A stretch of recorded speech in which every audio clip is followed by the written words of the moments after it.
Greetings, my fellow gamers. It's Game Goblin here to dispense more game mastery advice. The 7 Deadly GM Sins. Yay!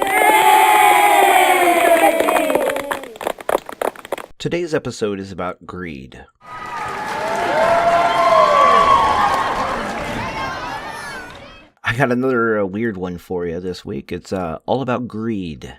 And a greedy GM is kind of a tough nut to crack. It really is. But once you catch on, you'll definitely see that there's a greedy GM who's definitely taking more than they deserve. And this particular sin of GMing actually does border along other ones, similar to gluttony or pride, which will come up later on. But a greedy GM has a desire for more to gain from the game than the players do. And a greedy GM, it's like I said, it's a tough nut to crack. And when a GM is being greedy, they'll do things that are abnormal in the game. I mean, after all, what can a GM do in a game? Oh yeah, they can tell the gods what to do. However, a greedy GM isn't satisfied with just that. They want more. And the stock and trade for a GM who's greedy is the players fawning over them. That's pretty much the best way I can example that. One of those ones where it's hard to formulate words. However, when a player is actually enjoying the game, they have a tendency to compliment the GM. Hey, nice game, dude. Or that was a great dungeon. Or that monster was really out there. And this can be actually a really good thing in most games, to have the player give back feedback. However, greed can kind of play a role in this as the GM gets used to these things. They want more compliments. They want more GM bribes, and they'll do some pretty strange things to continue the cycle, if you will. So a greedy GM, they tend to turn into a wrathful GM pretty quick when they're cut off from the source of all of the praise. It has to be handled kind of carefully.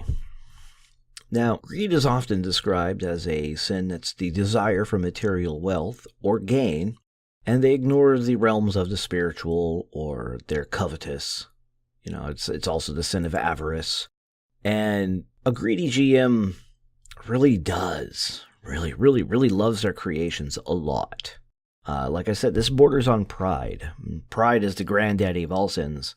But today's episode, of course, is about greed. And a greedy GM, they are covetous. They are filled with the need to get praise constantly. In fact, if you're not praising a greedy GM, if you're not giving the GM something they want for running the game, chances are you're not going to have very much fun at all, really. I mean, we've all been at a group, or many people have been at a group, I don't know about you, where you'll have a GM who's sitting behind his GM screen, and everybody notices that one player seems to get more than the others, or a small group of players get more than the others. And they can't figure out why, but the players are always telling the GM how great they are, or how good the game is, or they're making concessions so the GM can, run his game. And in this way, it's kind of like the whole story trumps rules things, as these players are playing into the GM's greed by saying, oh yeah, story, go ahead, go for it. And so when their characters are supposed to die, they continue to live on. A greedy GM really is covetous, especially about their creations. The game world, the setting, the NPCs. And the more the players play into this, the more they can get away with. As long as, of course, they don't buck the GM's desires to continue the storyline versus rules argument. So that's pretty much all I can say about greed. It is, like I said, it's a really hard one to nail down. And if anybody has any comments or wishes to further expand on this in the comment section below here on YouTube, I am free to peruse and look over what you have to say about it. Because for me personally, I see it very rarely, and perhaps there's a player out there who's encountered a GM who's took more from the game than the players did, and I would really like to hear those stories. So go ahead, leave a comment below, and I'll definitely check that out, because the more a GM learns, the more they can better themselves. So let's open up a discussion on that. With that said, I'm sorry about the short episode, but there's not really much I can say about this one. I'll see you next week for our next episode. Kiss the beat.